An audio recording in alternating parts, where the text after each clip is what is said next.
Antes de morir, José José nombró a los 6 cantantes que más odia. Capítulo primero: El origen del príncipe. José Rómulo Sosa Ortiz, conocido por el mundo como José José, nació el 17 de febrero de 1948 en la Ciudad de México. Su historia, como la de muchos ídolos, no comenzó entre lujos ni privilegios, sino en un hogar marcado por la música, pero también por el dolor. Su padre, José Sosa Esquivel, era un tenor lírico de gran prestigio, pero arrastraba consigo un alcoholismo feroz que acabaría por destrozar a la familia. Su madre, Margarita Ortiz, era pianista clásica y una mujer de carácter fuerte, que luchaba por mantener a sus hijos a salvo de los demonios que convivían dentro de su propio hogar. La infancia de José José estuvo marcada por la contradicción. Por un lado, el contacto temprano con la música, con ensayos de piano y partituras regadas por la casa. Por el otro, las escenas de violencia y descontrol provocadas por el alcoholismo de su padre. Aquellas noches de gritos y discusiones marcaron profundamente su sensibilidad. Años más tarde confesaría: de ahí viene todo, de ver a mi padre perderse entre botellas y promesas incumplidas. Yo decidí cantar para no volverme loco. Desde pequeño mostró un oído privilegiado. Podía repetir al piano las melodías que escuchaba y acompañar a su madre en improvisadas sesiones musicales. En la escuela era un niño retraído, pero cuando había oportunidad de cantar, la timidez desaparecía. Su voz clara y potente, cargada de un dramatismo natural, sorprendía a maestros y compañeros. Tenía apenas 9 años cuando, en una ceremonia escolar, arrancó aplausos espontáneos al interpretar un bolero. Sin embargo, su niñez no fue sencilla. La enfermedad del alcoholismo de su padre llevó a la ruina a la familia. Llegaron los embargos, las deudas, la ausencia económica y emocional. José, siendo aún adolescente, comenzó a cantar en serenatas y pequeños bares de la colonia Clavería para ayudar a sostener a su madre y hermanos. Aquellos años de sacrificio, cargando su guitarra por calles empedradas y noches heladas, le dieron el temple que más tarde mostraría en los escenarios más grandes del mundo. La adolescencia fue el periodo donde la música se volvió su refugio absoluto. A los 15 años ya tocaba la guitarra, el contrabajo y había incursionado en tríos bohemios con amigos de barrio. Aquellas primeras experiencias en serenatas fueron una escuela invaluable. Aprendió a modular la voz, a controlar el vibrato, a interpretar de frente al sentimiento humano más real, el amor y el desamor vivido en carne propia por la gente común. Esa autenticidad sería su sello.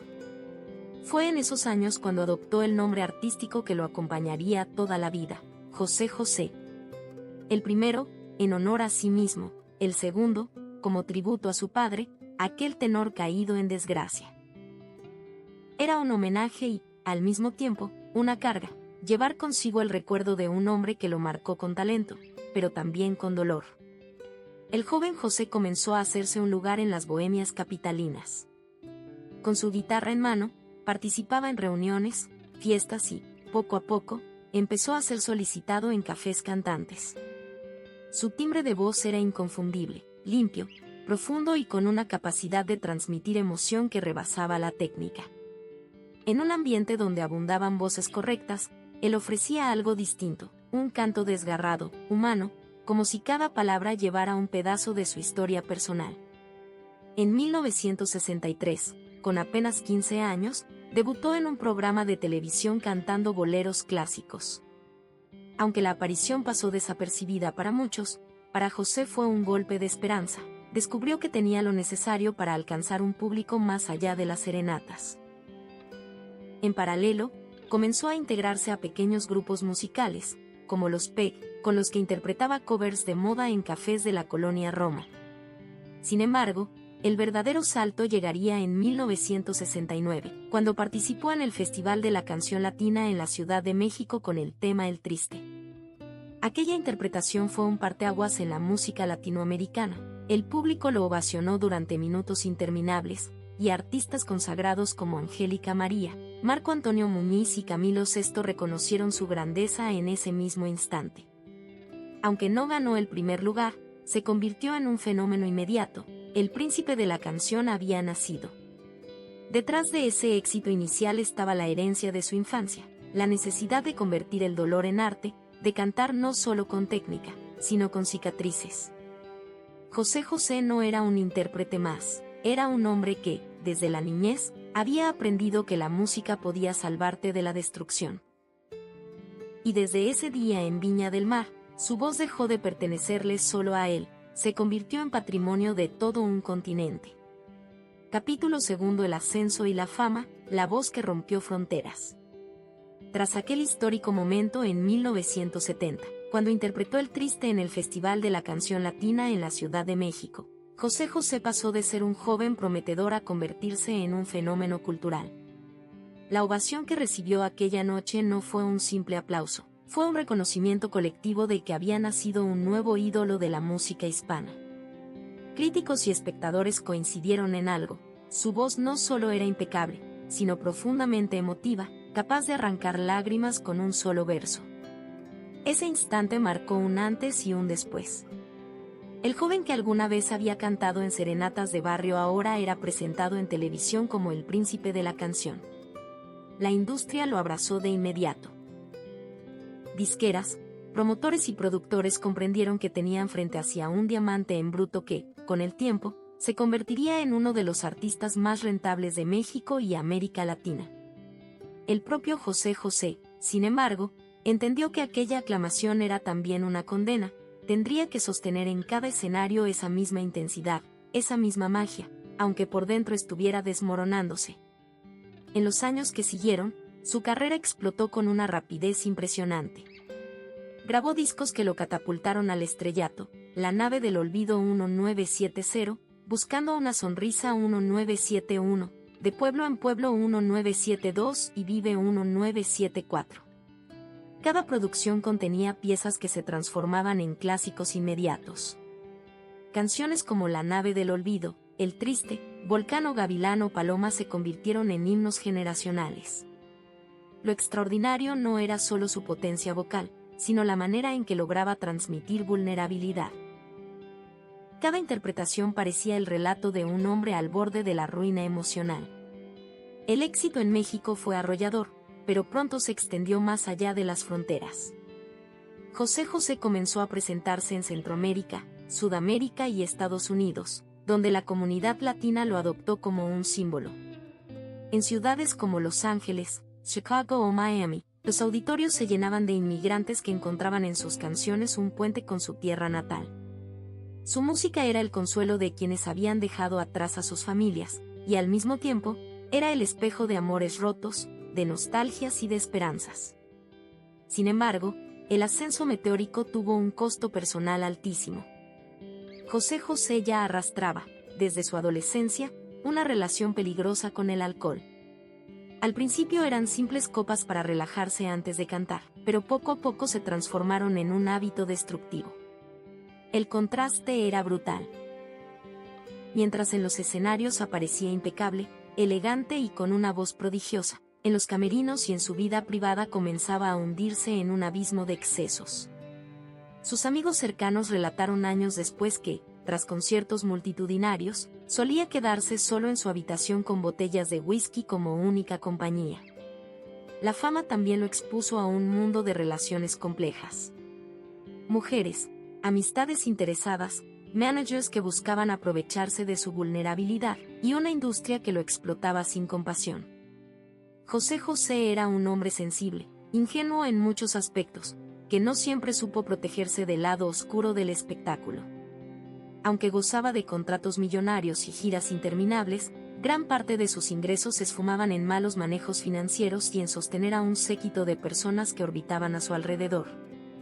En el terreno artístico, sin embargo, vivía su momento de oro.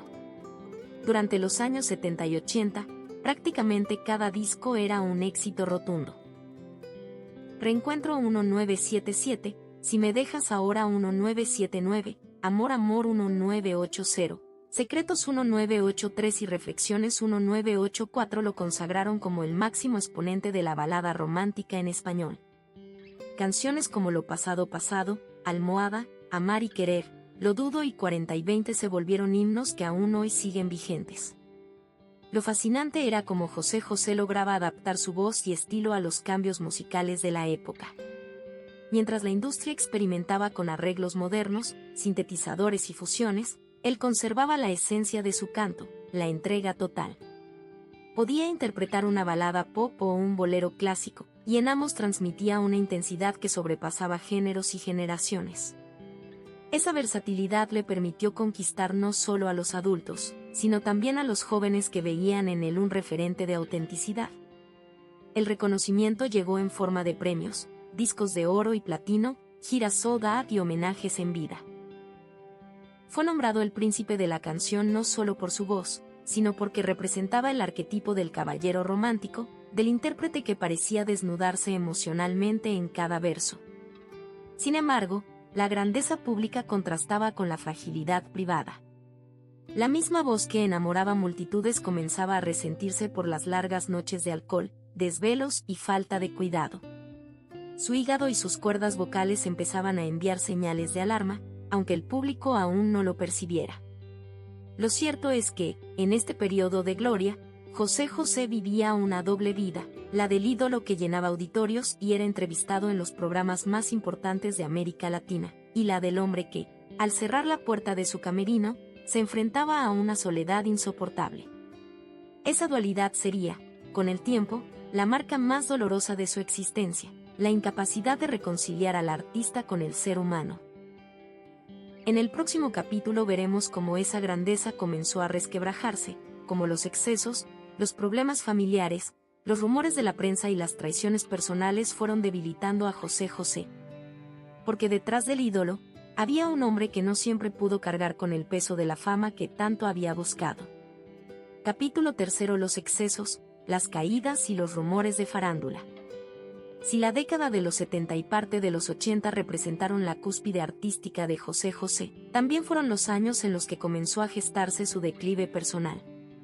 La fama lo había llevado a lugares que jamás imaginó, lo había convertido en un ícono continental, pero al mismo tiempo lo arrastraba a un estilo de vida que su cuerpo y su espíritu no estaban preparados para resistir. El alcohol, que al principio parecía ser solo un escape pasajero antes de subir a los escenarios, se convirtió en un enemigo silencioso y persistente. José José reconocía, con crudeza, que nunca supo decir no a una copa. Sus giras, que en ocasiones duraban meses, estaban acompañadas de noches interminables de excesos.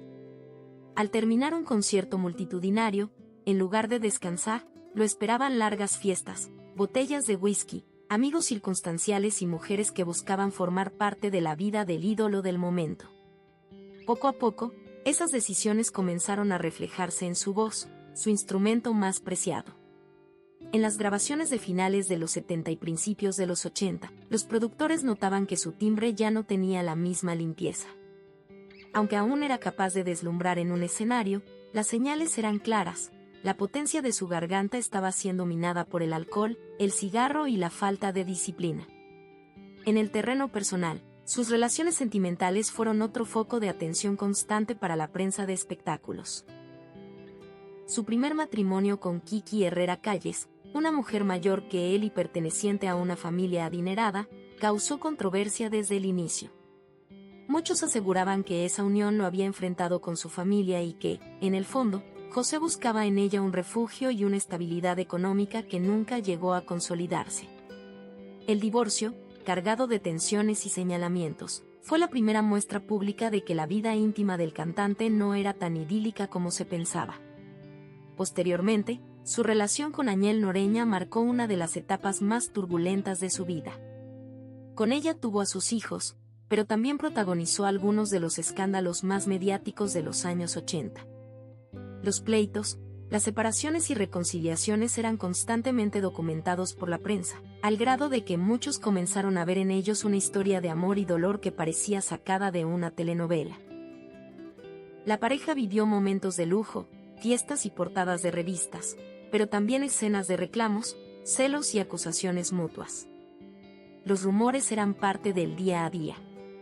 La prensa especulaba sobre infidelidades, problemas de dinero y hasta violencia en la relación. José José, por su parte, trataba de mantener silencio, refugiándose en su música. Sin embargo, era imposible escapar del escrutinio mediático. Cada paso que daba, cada gesto con Añel, cada ausencia en eventos sociales, era interpretado como una señal de crisis. A estos conflictos se sumaban las malas decisiones financieras. Aunque sus discos vendían millones y sus giras eran lucrativas, José José rara vez veía reflejadas esas ganancias en estabilidad económica. Malos contratos con disqueras, acuerdos injustos con managers y su propia tendencia a gastar sin control lo llevaron a enfrentar problemas monetarios que parecían inexplicables para alguien de su fama. No eran pocos los que afirmaban que, a pesar de los éxitos, José José terminaba muchas noches sin dinero suficiente para cubrir sus propias necesidades básicas. La situación empeoró cuando los rumores de enemistades en el medio comenzaron a cobrar fuerza. Se decía que algunos colegas evitaban compartir escenario con él debido a su estado de salud o a su comportamiento impredecible después de beber. Otros aseguraban que había tensiones con compositores y productores que no soportaban su falta de puntualidad en ensayos y grabaciones. Estas habladurías, muchas veces alimentadas por la prensa amarillista, crearon una imagen contradictoria, la de un artista que era al mismo tiempo un genio en el escenario y un hombre en ruinas fuera de él. El público, sin embargo, seguía fiel. Pese a los escándalos, sus conciertos seguían llenándose. Para muchos, la fragilidad de José José lo hacía aún más humano, más cercano. Sus caídas eran, en cierto modo, las caídas de todos. Y sus canciones, impregnadas de dolor real, se transformaban en un puente emocional con miles de personas que también lidiaban con rupturas, soledades y fracasos. A finales de los años 80, la voz del príncipe ya mostraba un desgaste evidente. En entrevistas, admitía con cierta resignación que los excesos habían pasado factura. Aún así, seguía grabando discos y presentándose en los escenarios, aunque cada vez con más dificultad. El mito de José José se sostenía, pero el hombre detrás del mito se desmoronaba lentamente. La década de los 90 lo recibiría con nuevas oportunidades, pero también con más problemas, especialmente de salud. Su historia, que parecía un cuento de hadas en los 70, se transformaba en un drama complejo en el que la fama, los excesos y los rumores comenzaban a ser protagonistas tanto como su música. Capítulo 4: El deterioro de la salud, las traiciones y la etapa final en Miami. La voz del príncipe de la canción, que había estremecido auditorios enteros, comenzó a apagarse lentamente en la década de los 90. El alcohol, las drogas, las noches interminables y la falta de descanso cobraron factura. José José, consciente de su deterioro, aceptaba en entrevistas que su instrumento más valioso estaba roto. Mi voz ya no es la misma, pero lo poco que queda se lo sigo entregando a mi gente, decía con humildad, como si cada palabra fuera una confesión adelantada de lo inevitable. Los médicos fueron tajantes, el hígado estaba dañado, la garganta resentida, y el cuerpo entero clamaba por reposo.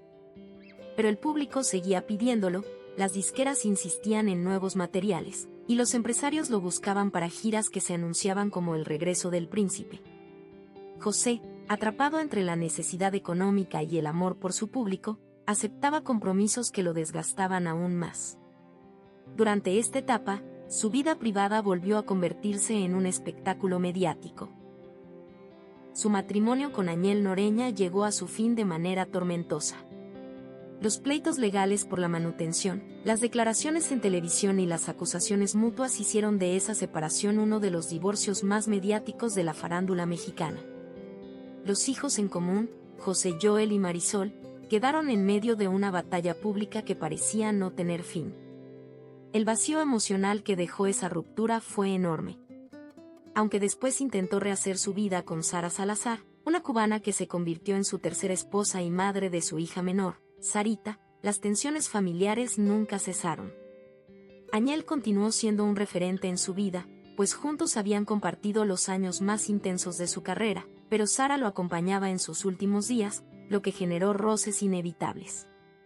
La salud de José José se complicó aún más en la década del 2000. En 2001, fue diagnosticado con enfisema pulmonar, lo que redujo su capacidad para cantar. A partir de ese momento, los rumores sobre su muerte comenzaron a circular con frecuencia. Cada hospitalización era portada de periódicos, cada aparición en televisión generaba titulares alarmantes: el príncipe se apaga, José José, al borde del colapso, la voz de México en riesgo de desaparecer para siempre. En 2017 llegó la noticia que conmovió a todo el país. José José confirmó públicamente que padecía cáncer de páncreas. La enfermedad, una de las más agresivas, lo debilitó de forma visible. El cantante, siempre elegante y erguido, apareció en televisión visiblemente más delgado, con la voz apagada y un semblante que reflejaba sufrimiento. «Estoy en manos de Dios y de los médicos», declaró con una serenidad que conmovió incluso a quienes nunca habían sido sus seguidores. Fue entonces cuando estalló uno de los capítulos más dolorosos de su historia: los conflictos familiares en torno a su cuidado y su herencia. Mientras José Jo y Marisol exigían transparencia sobre la salud de su padre, Sarita, su hija menor, se convirtió en la figura más polémica. Ella fue quien decidió llevarlo a Miami para recibir tratamiento, pero las versiones encontradas desataron una guerra mediática. Los hijos mayores acusaron a Sarita y a su madre de aislar a José José, impidiéndoles verlo. Durante meses, el tema ocupó programas de espectáculos y noticieros, generando un debate nacional. Algunos defendían a Sarita, argumentando que cuidaba del artista. Otros se indignaban, asegurando que el príncipe estaba siendo manipulado en sus últimos días. En medio de esa tormenta mediática, la imagen de José José se volvió un símbolo de fragilidad. Ya no era el hombre impecable que interpretaba el triste con la voz más poderosa de Iberoamérica. Ahora era un anciano enfermo, atrapado entre intereses familiares y empresariales, mientras su salud se desmoronaba a pasos agigantados. El 28 de septiembre de 20. Los mayores aseguraban no haber sido informados a tiempo ni haber podido despedirse de su padre. Esa fractura familiar se convirtió en uno de los episodios más amargos de su legado. El impacto fue devastador. Las redes sociales se inundaron de mensajes de dolor, los noticieros interrumpieron sus transmisiones y miles de personas salieron a las calles para rendir homenaje al príncipe de la canción. Sus canciones, como El Triste, Almohada y Lo Pasado, volvieron a sonar en radios y plataformas digitales como si el país entero buscara consuelo en la voz que durante décadas había cantado al dolor y al amor con la misma intensidad. El funeral se convirtió en un evento internacional. En Miami se realizaron ceremonias privadas, mientras que en México el gobierno y el público exigían un homenaje nacional. Finalmente, parte de sus cenizas fueron trasladadas a la Ciudad de México, donde se organizó un emotivo homenaje en el Palacio de Bellas Artes. Allí, mariachis, orquestas y miles de fans entonaron sus canciones en un adiós multitudinario que quedó grabado en la memoria colectiva. La muerte de José José no fue solo el final de un artista, fue la despedida de un capítulo entero de la música latina. Su voz había representado a una generación que aprendió a cantar al amor desde la vulnerabilidad y la tragedia. Su partida dejó al descubierto las fracturas familiares, los errores financieros y los demonios personales, pero también recordó al mundo que su legado era más fuerte que cualquier escándalo. Hoy, cada vez que suena El Triste o 40 y 20, se revive no solo a un cantante, sino a un hombre que transformó sus heridas en canciones inmortales. El príncipe se apagó, pero su música sigue siendo refugio para millones de corazones rotos en todo el mundo. Tras medio siglo entre luces, engaños, aplausos y resacas interminables, se atrevió a revelar lo que nadie esperaba escuchar. Nombró, sin titubeos, a los 6 cantantes que no pudo tolerar. A uno lo llamó talento sin alma, a otro lo señaló como un eco sin verdad. Después de décadas en el corazón de la música latina, finalmente escupió su verdad, una más amarga que un trago de whisky servido sin hielo. ¿Estás listo para conocer esos nombres? Vamos allá. Número 1. Luis Miguel. Luis Miguel. En la década de los 90, José José observaba desde las sombras cómo el llamado sol conquistaba escenarios que él mismo había ayudado a abrir, sin mirar atrás. Y eso fue apenas el inicio. Lo que vas a escuchar no es simplemente un listado, es una herida. Una por una, las 6 figuras que, según el propio José, no representaban simples diferencias artísticas, sino rupturas morales. Artistas que, bajo sus ojos, traicionaron la esencia de lo que significa subir a un escenario y desnudarse frente al público. Cuando José José escuchó por primera vez la voz de un adolescente llamado Luis Miguel, en 1982, lo que sintió no fue admiración, sino una alarma. Ese joven privilegiado con un registro vocal poderoso y con una maquinaria mediática que lo impulsaba sin descanso, estaba a punto de ocupar el trono de la música romántica latina. Para José no era una simple cuestión de competencia comercial, era un asunto de verdad. En 1985, durante el Festival de Viña del Mar, coincidieron tras bastidores. José, ya consagrado, lo saludó con educación. Luis Miguel, con apenas 15 años, no correspondió el gesto. Fue un detalle breve, casi imperceptible, pero para José fue suficiente. Tiene el talento, pero carece de espíritu, comentó después a su manager. A partir de ese momento, nació una rivalidad silenciosa. Luis Miguel era impecable, calculador, intocable. Su voz resultaba perfecta, pero José lo veía como un producto fabricado, brillante por fuera, vacío por dentro. Mientras el joven astro vendía millones de copias con discos de producción cuidada y estética de película, José continuaba cantando entre botellas, con una voz que ya comenzaba a quebrarse, pero que aún transmitía venas abiertas.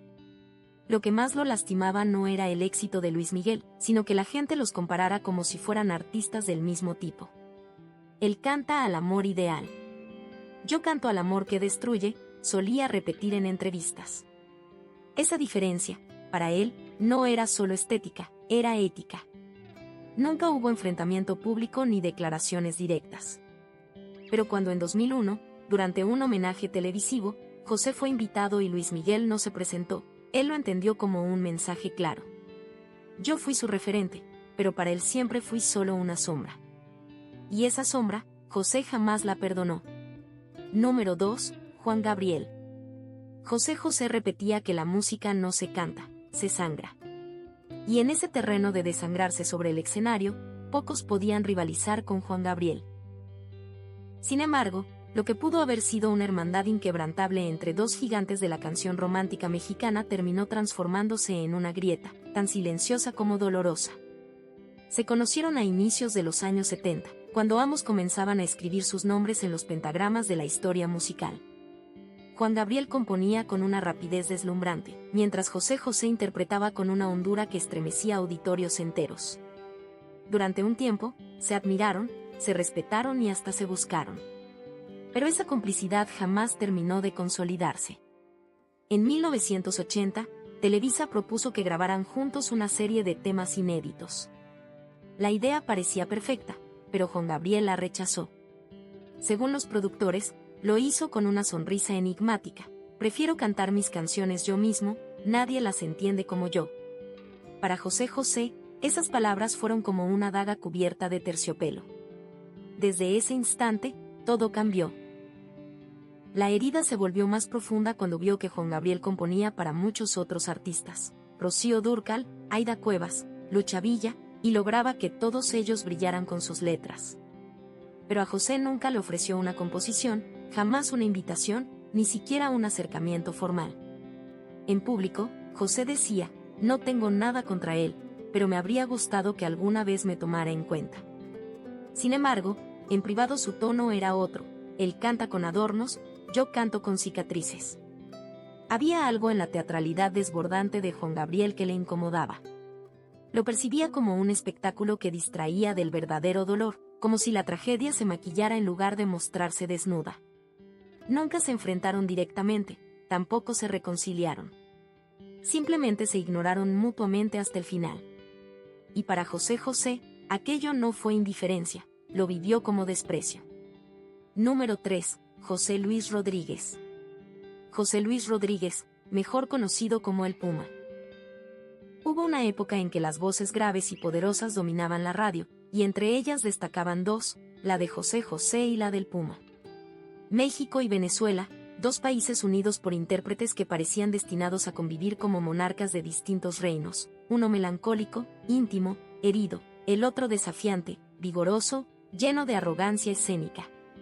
Pero la distancia entre ellos no fue solo geográfica, sino visceral. En 1984 coincidieron en un festival en Miami. Compartieron camerino por primera y única vez. El encuentro no duró más de 3 minutos. José José entró y extendió la mano con cortesía. El Puma, vestido con un traje blanco impecable, lo saludó sin mirarlo directamente a los ojos y pronunció una frase que quedaría tatuada en la memoria de José. Yo no necesito sufrir para cantar. Esa afirmación lo golpeó como una bofetada. José no respondió, bajó la mano y salió del camerino en silencio. Desde entonces, cada vez que la prensa intentaba compararlos como representantes contemporáneos del bolero moderno, José José se endurecía.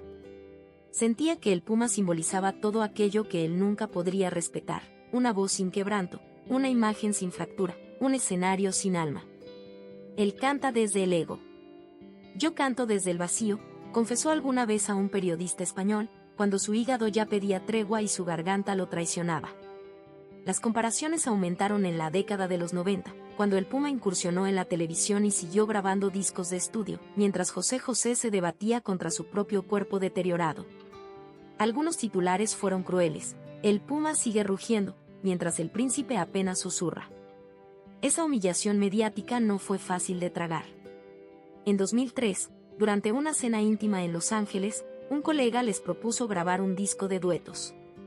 José José se levantó de la mesa sin decir una palabra. Fue su manera de declarar que jamás prestaría su voz, rota o no, a lo que consideraba una impostura emocional.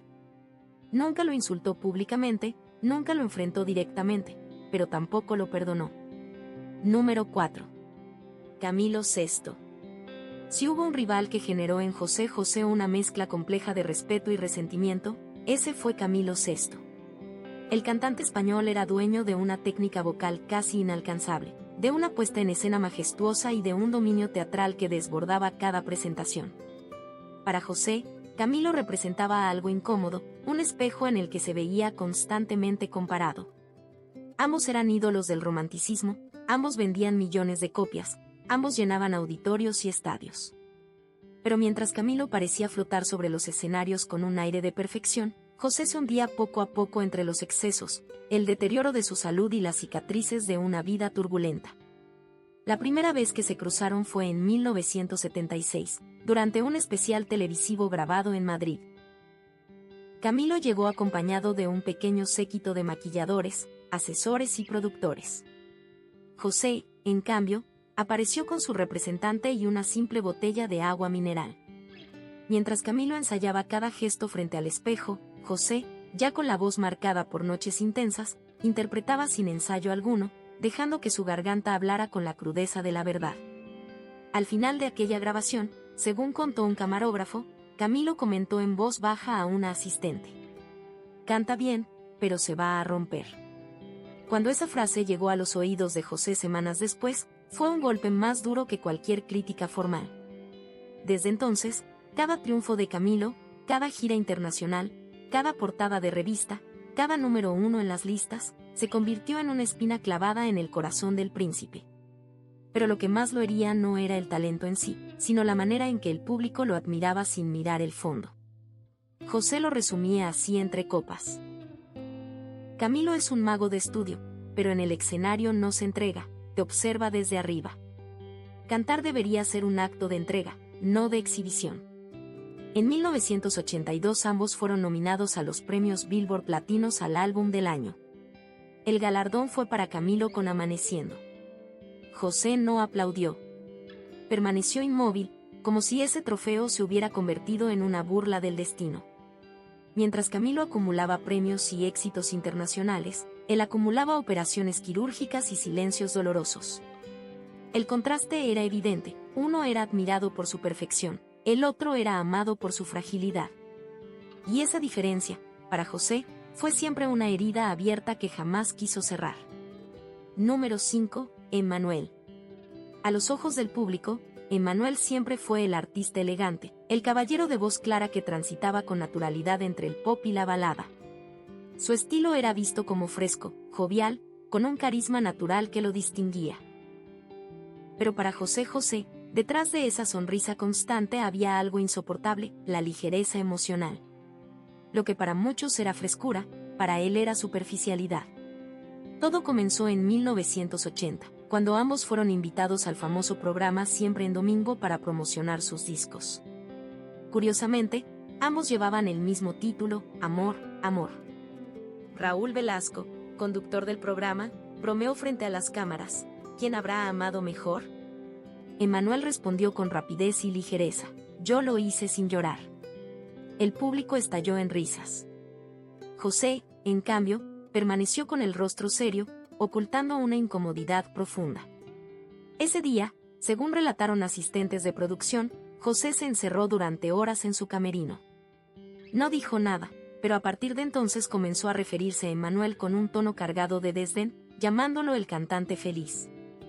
Para José, no era una cuestión de estilos o de fama, era una cuestión de autenticidad. Emmanuel interpretaba con técnica, pero José lo hacía con heridas abiertas. Esa diferencia era insalvable. La gota que colmó el vaso llegó en 1990, cuando Emmanuel fue elegido para cerrar un festival benéfico en honor a músicos retirados. José, que para entonces llevaba años enfrentando demonios personales, alcoholismo, divorcios, pérdidas, se sintió desplazado. Él canta sobre el amor que florece. Yo sobre el amor que se pudre, comentó en confianza a su guitarrista de cabecera. Lo que más lo irritaba no era la voz de Emmanuel, sino su permanente sonrisa. Esa forma pulcra de abordar las canciones le parecía una ofensa hacia quienes habían transformado el dolor en arte. Lo decía con claridad: no se trata de alcanzar la nota, sino de alcanzar el alma. Y para él, por mucho que Emmanuel llenara estadios, nunca llegó a tocarle el alma. Número 6. Cristian Castro. Cuando apareció Cristian Castro en la escena musical de los años 90, lo hizo con la imagen de galán juvenil y una voz afinada que conquistó rápidamente a las multitudes. Los medios lo proclamaron, casi de inmediato, como el heredero natural de José José. Pero para el príncipe, aquella etiqueta no fue un halago, sino una afrenta disfrazada de reconocimiento. Cristian, hijo de la actriz Verónica Castro, creció escuchando los discos de José José. Lo imitaba, lo mencionaba en entrevistas, y hasta llegó a considerarlo su máxima inspiración. Con el tiempo, no solo lo homenajeó en palabras, sino que en 2010 lanzó un álbum completo titulado Viva el Príncipe, en el que interpretaba los grandes éxitos de José, justo cuando la voz del ídolo ya era apenas un susurro entre tratamientos médicos y respiradores. Para muchos, aquel disco fue un acto de devoción. Para José, en cambio, fue una apropiación sin permiso. En confianza llegó a decir: no se rinde homenaje a alguien que aún está vivo y sufriendo. Sentía que ese tributo no era un homenaje auténtico, sino un reflejo vacío. Cristian cantaba lo que él había vivido, pero sin haber atravesado el dolor detrás de cada verso.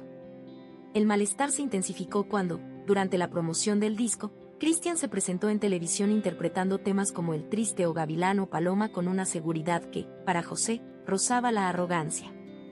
Aquellas canciones, recordaba, no eran simples melodías, eran trozos de carne arrancados en noches en que la vida colgaba de un hilo. En 2012, un periodista le preguntó a José qué opinaba del tributo de Cristian. Él, con una sonrisa forzada, respondió: canta muy bien, pero aún no ha vivido lo suficiente. Esa frase, aparentemente amable, escondía su verdadera convicción, que no se puede interpretar el dolor si no se ha dormido con él. Cristian nunca replicó públicamente, pero tampoco buscó acercarse a José en sus últimos años. Ni siquiera en los días finales, cuando el príncipe agonizaba en un hospital de Florida, apareció. Y esa ausencia, para José, confirmó sus sospechas: detrás de ese homenaje no había amor, sino oportunismo. Para él, Cristian Castro no era un heredero legítimo, sino un eco. Y los ecos, aunque suenen hermosos, siempre están vacíos. En el ocaso de su vida, cuando su voz ya era apenas una sombra quebrada y su cuerpo un registro de dolores acumulados, José José comprendió que nunca se trató de odio. No lo fue con Luis Miguel, ni con Juan Gabriel, ni con el Puma, ni con Camilo, ni con Emmanuel, ni con Cristian. Lo suyo no era desprecio personal, sino una resistencia constante a lo falso, a lo que consideraba impostura, a la música sin entrañas. Para él, cantar no era adornar notas, era llorar con belleza. No era un espectáculo, era un sacrificio. Cada canción debía ser un pedazo de verdad expuesto con crudeza. Por eso, aquellos 6 nombres que mencionó con voz fatigada no eran enemigos, sino símbolos de un mundo que ya no reconocía. Luis Miguel, con su perfección inalcanzable. Juan Gabriel, con su teatralidad excesiva. El Puma, con su vanidad sin grieta. Camilo VI, con su frialdad técnica. Emmanuel, con su sonrisa perpetua. Cristian Castro, con su eco sin historia.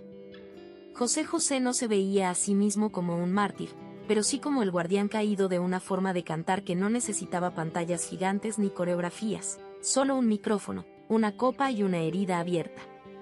Lo lamentable para él era que el público confundiera volumen con emoción, que creyera que cantar bien era suficiente cuando no se cantaba con el alma rota.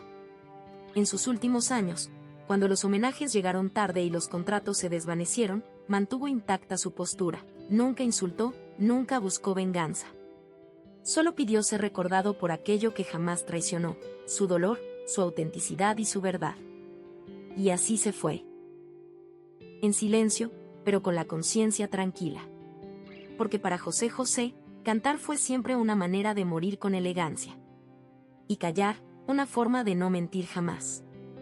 Si te cautivó esta historia y quieres seguir conociendo los secretos, rivalidades y verdades ocultas detrás de las grandes figuras de la música, suscríbete al canal y acompáñanos en los próximos documentales.